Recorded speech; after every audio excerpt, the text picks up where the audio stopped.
ये बड़े ही बलिदाना और शिलालेख वाली कौम है कि ये कौम शीश देकर जन्मी, ये कौन शीश की दानी है, ये कौन शीश देकर जन्मी, ये कौन शीश की दानी है।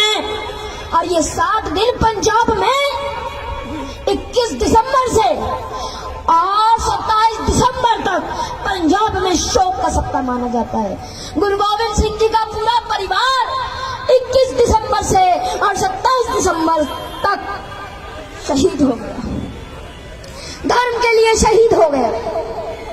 और गुरु गोविंद सिंह जी के 4 बेटे, 2 बेटे चमकौर के युद्ध में लड़ते लड़ते शहीद हो गए और 2 बेटे जिंदा सरहिंद की दीवारों में चुनवा दिए गए।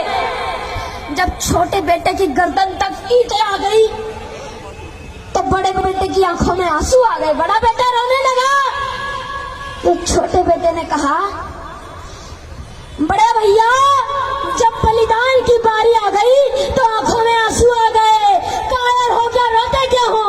तो बड़े बेटे ने कहा, छोटे इसलिए नहीं रोता कि बलिदान की बारी आ गई, रोता इसलिए हूँ कि इस दुनिया में आया पहले मैं था और जा तू रहा है।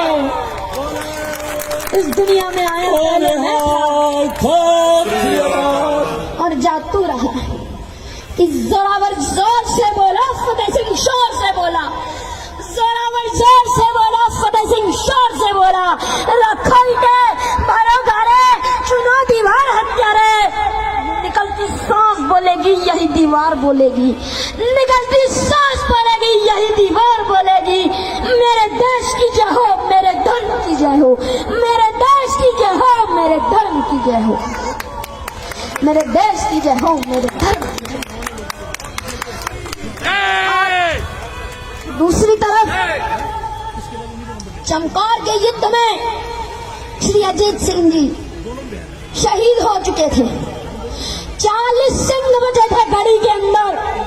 गुरु गोविंद सिंह जी ने छोटे बेटे को कलगी टांकी और भेजा। सिख परंपरा में यह तरीका है कि माँ कलगी टांकती है, लेकिन उस समय वहाँ माँ नहीं थी, इसलिए गुरु गोविंद सिंह जी ने छोटे बेटे को कलगी टांकी और भेजा। कुछ समय बाद छोटा बेटा, ये बड़े ही बलिदाना और शिलालेख वाली कौम है कि ये कौम शीश देकर जन्मी, ये कौन शीश की दानी है, ये कौन शीश देकर जन्मी, ये कौन शीश की दानी है। और ये 7 दिन पंजाब में 21 दिसंबर से और 27 दिसंबर तक पंजाब में शोक का सप्ताह माना जाता है।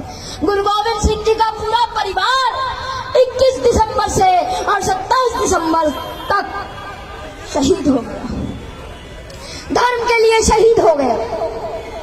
और गुरु गोविंद सिंह जी के 4 बेटे, 2 बेटे चमकौर के युद्ध में लड़ते लड़ते शहीद हो गए और 2 बेटे जिंदा सरहिंद की दीवारों में चुनवा दिए गए।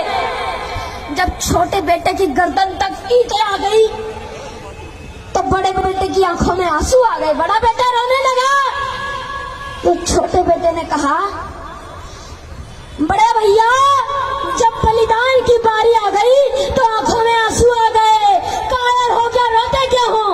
तो बड़े बेटे ने कहा, छोटे इसलिए नहीं रोता कि बलिदान की बारी आ गई, रोता इसलिए हूँ कि इस दुनिया में आया पहले मैं था और जा तू रहा है। इस दुनिया में आया पहले मैं था और जा तू रहा है। कि जोरावर जोर से बोला, फतेह सिंह शोर से बोला, जोरावर जोर से बोला, फतेह सिंह शोर से बोला, रखो ईंटें भरो घरे, चुनो दीवार हत्यारे। निकलती सांस बोलेगी यही दीवार बोलेगी, निकलती सांस बोलेगी यही दीवार बोलेगी। मेरे देश की जय हो, मेरे धर्म की जय हो, मेरे देश की जय हो, मेरे धर्म की जय हो, मेरे देश की जय हो, मेरे धर्म की जय हो। दूसरी तरफ चमकौर के युद्ध में श्री अजीत सिंह जी शहीद हो चुके थे। 40 सिंह बचे थे गढ़ी के अंदर। गुरु गोविंद सिंह जी ने बेटे को कलगी टांकी और भेजा। सिख परंपरा में यह तरीका है कि माँ कलगी टांकती है, लेकिन उस समय वहां माँ नहीं थी, इसलिए गुरु गोविंद सिंह जी ने छोटे बेटे को कलगी टांकी और भेजा। कुछ समय बाद छोटा बेटा